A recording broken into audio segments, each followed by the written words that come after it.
Hi everybody, Derrick Soo, founder and leader of the 77th Ave Rangers community. I want to give you an update as to what's going on with the GoFundMe. Thus far, we've been able to raise a little over $1,700. Out of that $1,600, I've been able to order parts, as you'll see here, but also one of the most expensive components that will arrive at the top of March. That is the 200-gallon clean water container. And so we'll be able to have 200 gallons of fresh water on the site along with this pump. And then we still are running behind on a lot of the components that we need in order to complete the entire project. And our deadline where we lose the shower and our laundry service is officially March 2nd. So it's coming up pretty quick, and we're hoping to have the shower already put in place. And then if we don't have quite enough solar panels and not the hot water heater yet, the electric water heater, we'll boil water like we did with the first generation of this particular pump kit. And you'll see through time-lapse photography today, I'm going to be working at putting this together. And this is the prototype that was that I'm looking at using for like emergencies around for FEMA, like how we saw Tonga. The folks there couldn't shower and clean up. This is an emergency type of kit. It has the ability to adapt to those type of conditions. This was actually in a innovation contest back in 2018. It didn't do very well because it was a very basic system that I had just thrown together for my first generation shower out here. Those of you that have been following me for a long time remember that I had a shower at the end of the street here. And so that first generation pump had a lot of issues, and it came back from the innovation contest, and it was a worldwide contest, and it came back with some things that they thought should be addressed in terms of what they would like to see on a product for emergency use. And then also the prize at that time not only was a pretty nice grand prize, but it was the ongoing royalties from every one of the units that would be distributed worldwide in the event of a disaster or the need. And so that was incredible. And this was backed by major industry. And so there was a lot at stake. Even though I didn't do too well, I made a lot of those improvements and even then some. So anyway, now that we're losing our shower, we're going to go back to a better system. We're going to have hot water just like we did before. We're going to start up by boiling water. I ordered a high output stove, and we're going to boil the water in a pot, which goes in. That hot water gets up to between 100 to 104 degrees is where we put it. Goes into this bucket, and it goes into the shower. And this is the decking that we're using for the shower. And so it's good and steady. We're going to put a permeable mat down on top so that it's non-slip, but water runs through it. So it's like a coconut fiber matting, and so cleans your feet, easy to maintain. We can go in there with cleaners and sanitizers, sanitize that real quick. And coconut shell is and the husk are neutral, so and when it breaks down, it breaks down naturally. So another good thing for the environment.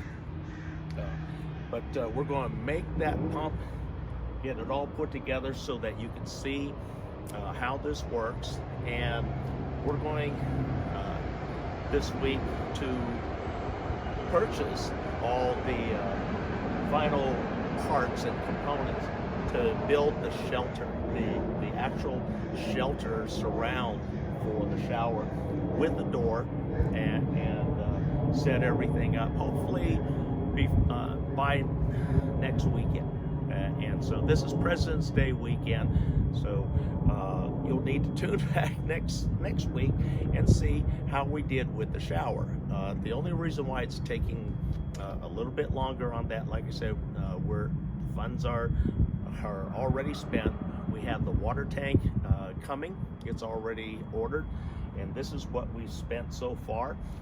This is the main pump to go from the 200-gallon tank, which pressurizes the entire system. Then we got indoor, outdoor lighting, which is all solar. This is the backup battery, which runs this pump that goes for the system. This is the actual pump that we're going to be putting in, and it pumps what was that, 1 1/4 gallons a minute, and so that's sufficient. Strainer to catch any particulates before it goes in the pump. On-off switch. We have this also. You'll see how we're going to use this. This is going to be very different, but we got this for a specific reason. And then we have other components for the solar panels. We have a controller, solar charge controller. It's very low cost. That was one of the things that came up as in the first generation, was that the solar didn't work well with it, and that was because we didn't put a controller on there. We just simply plugged it into that type the battery, and thinking that a trickle charger like that would keep a charge on the battery, which it didn't. So that was the fail on that one. And so we've changed that, and we're going to update everything and get everything in place for you. So stay tuned, watch the time-lapse video as we put it all together for you, and we'll come back and wrap it up at the end. Okay, before we get started, I'm going to go through everything. This is double-size egg crate, 5-gallon bucket, another crate, emergency AM FM weather band radio, solar rechargeable, flashlight, lithium ion or AAA batteries. So you can also charge it with a USB connector or crank wind up so that it generates its own electricity. So that was one of the shortcomings in the innovation contest, so that's now addressed. You'll see all of these parts and pieces. Solar controller, which now will actually charge the battery, and the battery is right there. And then we have outdoor lighting for nighttime, and when you're inside, it's motion sensing, so it lights up everything. This is the pump. It pumps 5.5 gallons a minute to the system. This was nearly $100 by itself, that pump. Then for what we're doing over here, this is pump, switch, and strainer. So we'll be putting that in shortly. Miscellaneous screws, wires, more hose, because we don't have enough hose there to do everything we need to do. So we have hose, we have connectors for the next set of solar panels. These are the latches. That's a latch right there. That's how those stay together. This is piano hinge. So that's going to hold the two pieces together, and it becomes a clamshell. So very easy to add components, because this will be now considered a base unit. The only thing missing from this is the foldable solar panel, and I'm still waiting for that to arrive, and that completes this kit where it can work anywhere. I mean, anywhere. All you need is sunlight and water. And if it's an instance like the Tonga volcano and they need to make water, a reverse osmosis filtering system can be operated with this kit, and it can be run all by sunlight, because we know that right now there's no electricity or limited electricity. Even sunlight would be limited, but at least this can be charged up without having to plug in somewhere. You're not dependent upon utility electricity, and all the water systems, if they're contaminated, through a reverse osmosis system, you can actually create safe, fresh drinking water from dirty, nasty, volcano ash infested seawater. It'll clean that well. Then there's some modifications that I have to do, and that's why we have the epoxy resin. So that'll address that. So when we come back, I'm going to start putting everything together.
It works, everybody. Just going to take a moment to bleed all the air through. But it's working.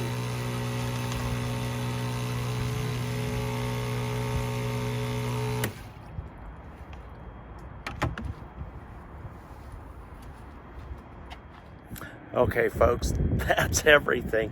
We tested it. So in the meantime, what I did after the test, I finished putting in a hinge, a piano hinge, so that these two sides now clamshell. So it makes a clamshell. And then also I filled these little slots. And what's going there is the clasp. And I'll show you the clasp here. So those are the clasps, and those are going to get mounted on there so that it holds it together.